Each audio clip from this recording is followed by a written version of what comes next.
देशातील पहिले ट्रान्सजेंडर समुपदेशन केंद्र पिंपरी चिंचवडमध्ये द नारी वुमन. नमस्कार, माझं नाव मनस्वी गोलकर. शिखंडी ढोल ताशा पथक हे भारतातील पहिले ट्रान्सजेंडर व्यक्तींचं ढोल ताशा पथक आहे.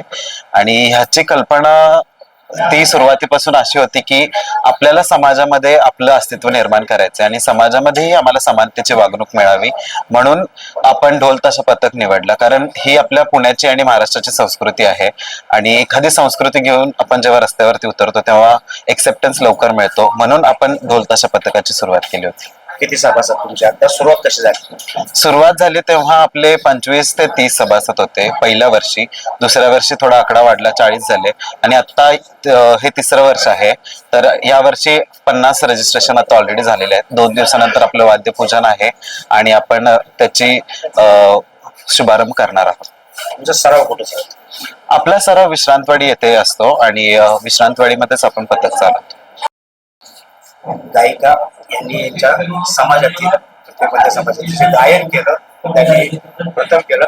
काय सांगा तुम्हाला? नमस्कार, माझं नाव रेणुका. तर मी कुंभमेळ्यामध्ये गेले होते तर आमच्या पुण्या भागातनं.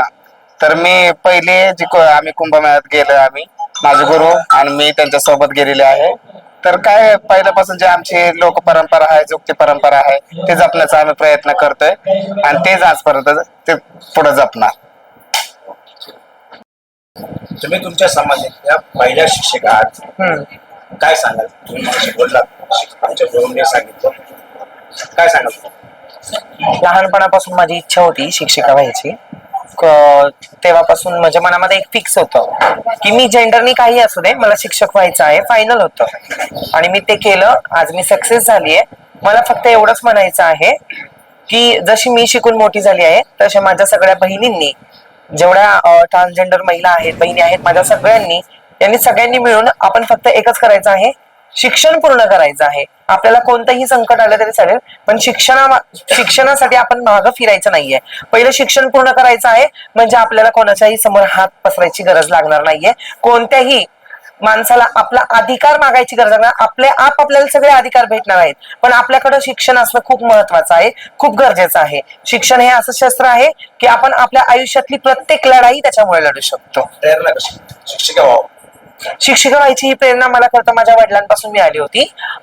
ते मला म्हणायचे की जरी तू काही असशील, ते मला काहीही म्हणायचे, जरी तू काही असशील पण तुला एकच करायचं आहे, शिकून मोठं व्हायचं आहे. मी तुला रस्त्यावरती भीक मागताना पाहू शकत नाही.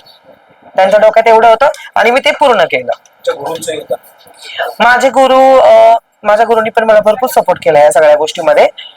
की ते असे मला कधी म्हटले नाही की तू हे का करतीस, ते का करते, असं काय. मला माझ्या प्रत्येक गुरुंनी सपोर्ट केला आहे. हा, काय सांगाल? काय नाही, मला असं छान वाटतं की मी ना सगळे आमच्या तृतीयपंथी घटकांमध्ये नाही का, काही ना काही लोक पुढे गेलेले आहेत आणि काही मागे राहिलेले आहेत. तर सगळ्यांनी कुठेतरी पुढे जावं अशी इच्छा दर्शवते मी. आणि मी एक कमर्शियल आर्टिस्ट आहे, स्केच करते मी, मेहंदी आर्टिस्ट आहे, प्रोफेशनल आर्टिस्ट आहे, रांगोळी आर्टिस्ट आहे. जी ही बाहेर रांगोळी काढली आहे ना, ती रांगोळी मीच काढलेली आहे. आणि प्लस मी असे डान्सर पण आहे. आमच्या प्रत्येकात कुठली ना कुठली कला आहे, फक्त त्याच्यात वाव मिळाली पाहिजे त्यांना. असं सगळ्यांनी आम्हाला प्रोत्साहन दिलं तर आम्ही कुठं ना कुठं अजून वरती जाऊ शकतो. नमस्कार, मी तेजू पुणेकर, फॅशन डिझायनर, मेकअप आर्टिस्ट आणि आता सोशल ऍक्टिव्हिस्ट. माझं शॉप सुद्धा आहे धानोरीमध्ये. मी माझा एक ब्रँड आहे नारायणी म्हणून कपड्याचा, की ज्याच्यामध्ये मी माझे ब्रँड आणि कपडे डिझाईन करत असते. त्याचप्रमाणे पार्लिंगी लोकांवर वर्षानुवर्ष अन्याय होत आहे, त्यांच्यावर रेप होत आहे, त्यांच्यावरती बलात्कार होते, त्यांना मारलं जाते, त्यांना प्रत्येक ठिकाणी अन्याय झाला जाते. परंतु ज्यावेळेला आम्ही चौकीमध्ये जातो, पोलिसांसमोर जातो, जे कायद्याचे रक्षक आहेत, जे खरं तर आमचे पण रक्षक आहे, पण त्या पोलिसांसमोर गेल्यानंतर त्यांनाच प्रश्न पडतो यांना कोणत्या कायद्यात ठेवायचं, कारण त्यांना ते ट्रान्सजेंडर जो बिल आहे त्याचं नॉलेज नव्हतं. त्याचप्रमाणे पोलीस आम्हाला अशा प्रकारे बघायचे की आम्हीच क्रिमिनल आहोत का, कारण पहिल्या नजरेतच ते आम्हाला क्रिमिनल समजायचे. त्यामुळे आम्ही समाज कल्याण आणि कलेक्टर ऑफिसला लेटर करून प्रत्येक पोलीस चौकीमध्ये पुण्यातील एक ट्रान्सजेंडर सेल डेस्क चालू केलेला आहे, की ज्याच्यामध्ये तृतीयपंथी लोकांसाठी एक चांगल्या प्रकारे न्याय मिळेल, कायदा मिळेल आणि ते तिथं न्याय मिळू शकतात. नारीविषयी काय? ठीक आहे. नारीने जो आज कार्यक्रम ठेवलेला होता खरं तर खूप चांगल्या प्रकारचा तो कार्यक्रम आहे आणि अशा कार्यक्रम आणि अशा प्रकारचा विचार हा लोकांच्या मनात आला पाहिजे. कारण तृतीयपंथी समाज जरी आता 75 वर्षानंतर जरी मागासलेला असला तरी आम्हालाही तेवढाच अधिकार आहे समानतेने जायचा. आणि नारीने अशा प्रकारचं जे काउन्सिलिंग सेंटर केलेलं आहे ते खरं तर गरजेचं आहे. कारण आमच्या समाजाला ऐकून घेण्यासाठी समजून घेण्यासाठी कोणीच नसतं, ना आई बाप, ना मित्र, ना गुरु, ना कोणी. प्रत्येक वेळेला आपण समजू शकत नाही. त्यामुळे अशा ठिकाणी आल्यामुळे आम्ही स्वतः काय आहोत आणि आम्ही कोणत्या परिस्थितीनं जात आहोत हे आम्ही समाजासमोर सांगू शकतो आणि आम्ही स्वतःला एक्सेप्ट करू शकतो. धन्यवाद. आज इथे नारीतर्फे जो कार्यक्रम आयोजित करण्यात आला होता म्हणजे काउन्सिलिंग सेंटरचं ओपनिंग होतं, जे अर्चनाताई यांची संस्था आहे. त्यांनी जे आज काउन्सिलिंग सेंटर जे सुरू केले ट्रान्सजेंडरसाठी ते खूप गरजेचं होतं. कारण आपल्याला जर समाजातील तृतीयपंथी घटक काय करतो हे माहित आहे, एकतर बेगिंग किंवा सेक्सवर, त्यांना जर त्या कामातून बाहेर काढून मुख्य प्रवाहात आणायचं असेल तर त्यांचं काउन्सिलिंग होणं गरजेचं आहे.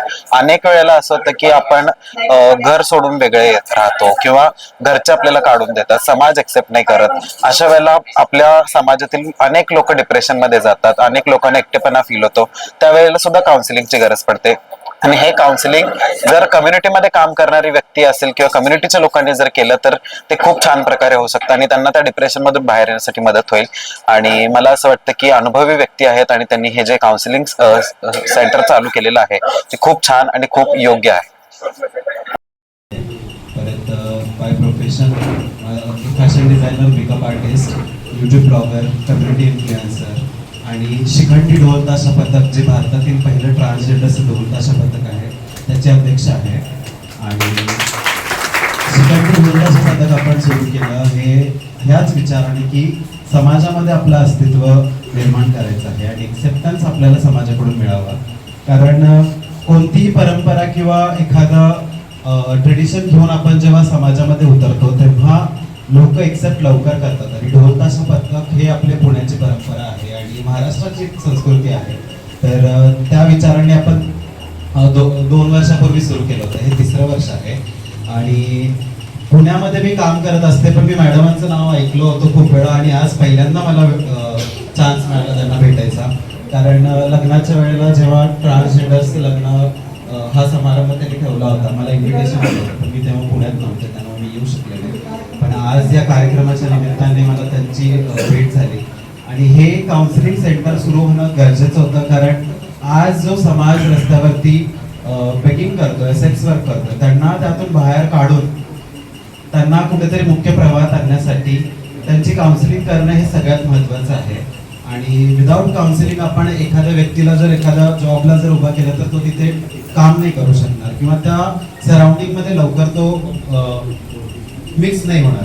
तर त्यामुळे हे काउन्सिलिंग सेंटर जे आता महाराष्ट्रामधलं पहिलं आहे, बहुतेक मला असं वाटतं की इंडियातलंच पहिलं आहे. तर असे काउन्सिलिंग सेंटर्स पुण्यात सुद्धा चालू झाले पाहिजेत आणि पूर्ण महाराष्ट्रात आणि वेगवेगळ्या जिल्ह्यांमध्ये पूर्ण भारतात सुद्धा सुरू झाले पाहिजेत. आणि त्यासाठी आपण नक्कीच प्रयत्न करूया. आणि तुम्ही हे जे चालू केलं त्यासाठी खूप खूप आभार. आणि आज इथे मला कार्यक्रमाला बोलवलं त्यासाठी मनापासून. माझा इंडिया न्यूज, पिंपरी चिंचवड.